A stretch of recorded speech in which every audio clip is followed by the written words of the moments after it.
lesson 11 in the tarot. This week we look at the number 10 and the final row of the pip cards.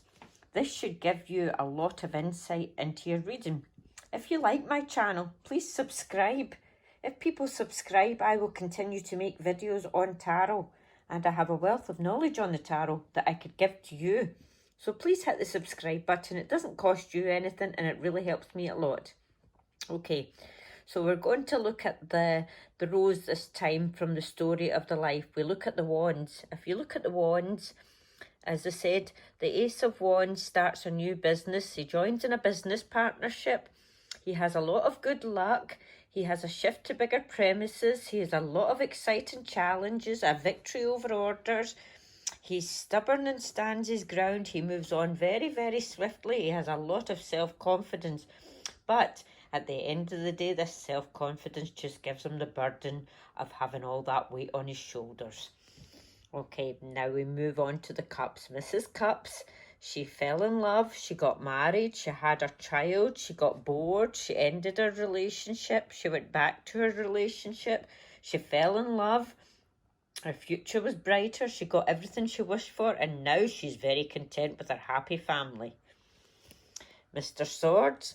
Mr. Swords had a forced new start. He went into a relationship that wasn't very positive and a love-hate. Then he ventured into a three-way relationship and then he retreated from life. He got on the wrong path.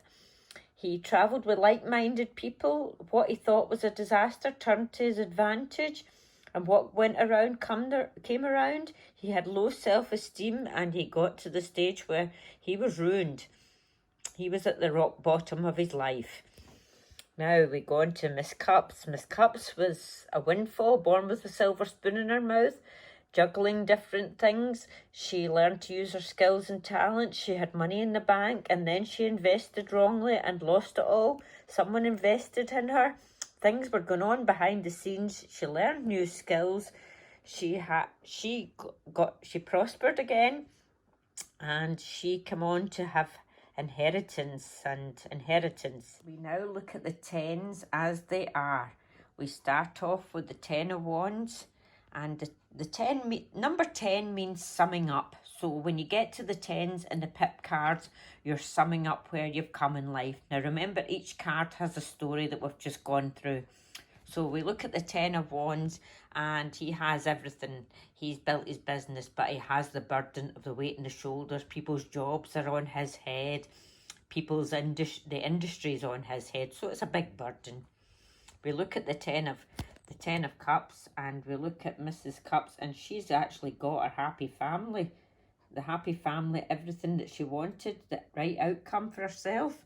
And we go to the Swords. Now the Swords, we're going to assume that Mr. Swords took the wrong path in a lot of things that he did in life.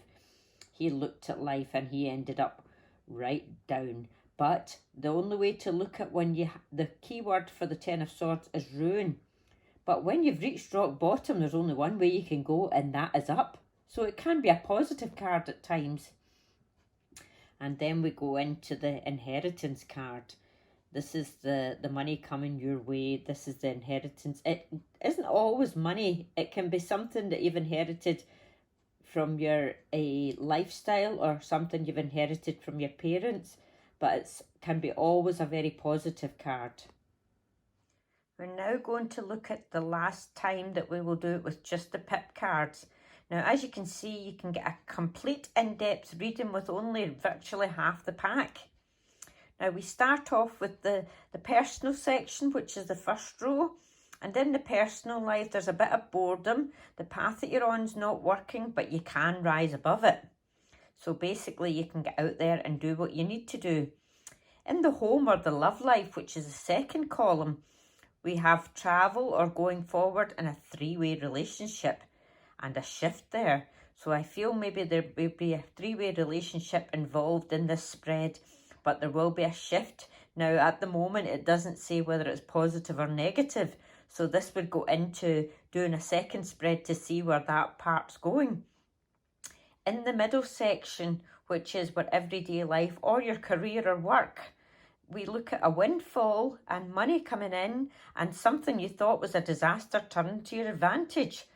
That's looking positive, like there's lots of money coming there, and it looks as if you maybe gave up on something and took a different direction and it would have paid off for you.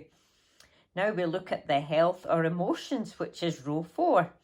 In row 4, we have using your skills and talents to make a profit with a partnership and forcing a new start. So your skills and talents and making a profit isn't always about money. In this situation, it's emotion, so it's basically putting effort into a partnership and forcing yourself to make it work. And this looks as if it positively will work. Now we go to the last row, and this last row is about our finances, and the finances is just really not looking good. It's a ruin, it's low self-esteem, and it's a loss. So that is a seriously, seriously bad situation financially. If you have that in someone's finance, I would try my best to tide it over in a completely different direction. But this finance is not looking good at all. This concludes week 11.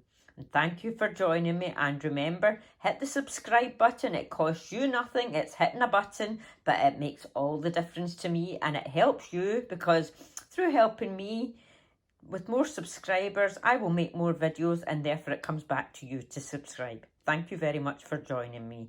I'm Sandra Bell, and this is Tarot is a Spiritualist Tool.